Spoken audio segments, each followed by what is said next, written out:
নমস্কার বন্ধুরা, ডলির রন্ধনশালায় সবাইকে স্বাগত। আর আজকে তোমাদের সাথে শেয়ার করব ছোটবেলার হারিয়ে যাওয়া স্কুলের গেটের কাকুর কাছ থেকে কেনা আচারের রেসিপি। হ্যাঁ বন্ধুরা, কুলের আচারের রেসিপি এইভাবে তোমরা কিন্তু বানিয়ে সারা বছর রেখে দিতে পারবে। তাহলে আজকে রেসিপি দেখে নেওয়া যাক। তাহলে আমি কিছুটা কুল নিয়েছি আর কুলটা খুব ভালোভাবে ধুয়ে পরিষ্কার করে নিয়েছি। আর যাতে না মুখে পড়ে তার জন্য কিন্তু কুলের বোটাগুলোকে আমি পরিষ্কার করে এইভাবে ফেলে দেবো। এবার কুলটা একটা সাইডে রেখে দিয়ে একটা ভাজা মশলা বানানোর জন্য কিছু মশলা নিয়েছি। গোটা মৌরি, কয়েকটা গোলমরিচ, গোটা ধনে, একটা শুকনো লঙ্কা, অর্ধেক কালো এলাচ আর একটা সবুজ এলাচ আর গোটা জিরে। এবারে স্বাদ মতো আমি মিষ্টির জন্য 1 বাটি পরিমাণ চিনি নিয়ে নিলাম। লো ফ্লেমে আমি কড়াইটা অল্প উষ্ণ গরম করে নিয়ে এবারে আমি মশলাগুলো খুব ভালোভাবে ভেজে আমি গুঁড়ো করে নেব। এরপরে ওই একই কড়াইয়ের মধ্যে 1 চামচ পরিমাণ সর্ষের তেল খুব ভালোভাবে গরম করে আমি কুলগুলোকে দিয়ে দিলাম।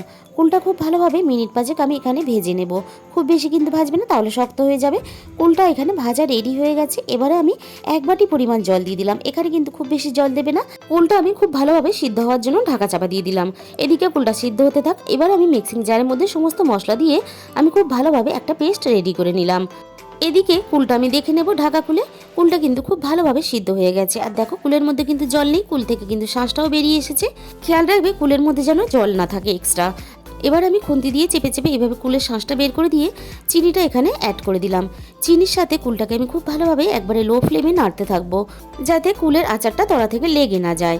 চিনিটা গলে গিয়ে খুব ভালোভাবে কুলের সাথে মিশে গেছে। আর কুলের আচার বানাতে কিন্তু খুব বেশি সময় লাগে না। এবার আমি এখানে দিয়ে দিলাম আমরা প্রতিদিন যে লবণ ব্যবহার করি সেই লবণ, আর দিয়ে দিলাম এখানে বিট লবণ। এখানে স্বাদ মতো 2 রকমের লবণ মিশিয়ে ব্যবহার করতে হবে। আর বিট লবণটা অবশ্যই ব্যবহার করবে, তাহলে আচারের স্বাদটা খুব ভালো হয়।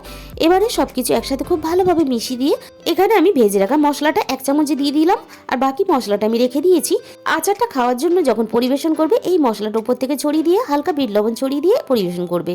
আর আচার থেকে যখন এরকম সুতো কাটা ভাব চলে আসবে তখন বুঝে নিতে হবে আচারটা আমার রেডি হয়ে গেছে। তাহলে বন্ধুরা, আজকের এই আচারের রেসিপি ভালো লেগে থাকলে অবশ্যই আমার চ্যানেলটাকে সাবস্ক্রাইব করে পাশে থাকা বেল আইকনটা প্রেস করে দিও, যাতে আমি নতুন কোনো রেসিপি আপলোড করলে সবার আগে তোমার কাছে পৌঁছায়।